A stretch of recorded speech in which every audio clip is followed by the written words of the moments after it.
Hello বন্ধুরা, চিকেনের ছবি দেখে বুঝতেই পারছো যে কি বানাতে চলেছি। আজকে যখন বাজার থেকে ও চিকেন নিয়ে আসলো তখনই ভেবেছিলাম আজকে আমি চিকেন পকোড়া বানাবো।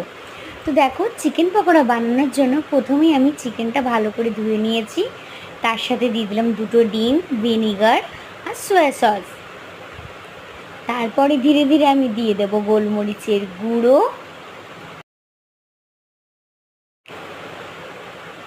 গোলমরিচের গুঁড়ো দিয়ে দেওয়ার পরে আমি দেবো হচ্ছে লাল লঙ্কার গুঁড়ো, যাতে একটু কালারটা ভালো আসে, সেই কারণেই আর কি এই লাল লঙ্কার গুঁড়োটা দেওয়া।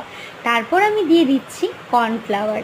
কর্নফ্লাওয়ার দিলে টেক্সচারটা বেশ গাঢ় হয়, জিনিসটা আঁটো আঁটো হয়, এই জন্য আমি কর্নফ্লাওয়ার দিয়েছি। তার সাথে দিয়ে দিয়েছি পরিমাণ মতো ময়দা।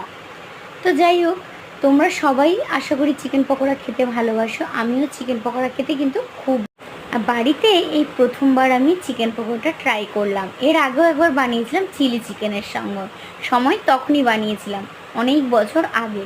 যাই হোক, এরপরে আমি দিয়ে দিলাম নুন, আর এখানে আমি আগের থেকে বেটে রেখেছিলাম কাঁচা লঙ্কা, রসুন আর আদা বাটা। তো দেখতেই পাচ্ছ বন্ধুরা, আস্তে আস্তে সব কিছুই আমাদের দেওয়া হয়ে গেছে। এরপরে আমি ধীরে ধীরে ভালো করে চিকেনটাকে মাখিয়ে নেব ওই মশলাগুলো দিয়ে। মশলাগুলো দিয়ে ভালো করে মাখানো হয়ে গেছে।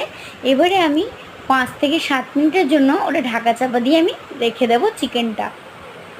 দেখতে পাচ্ছ বন্ধুরা, 5-7 মিনিট হয়ে গেছে। এদিকে কড়াই আমার তেলও গরম হয়ে গেছে।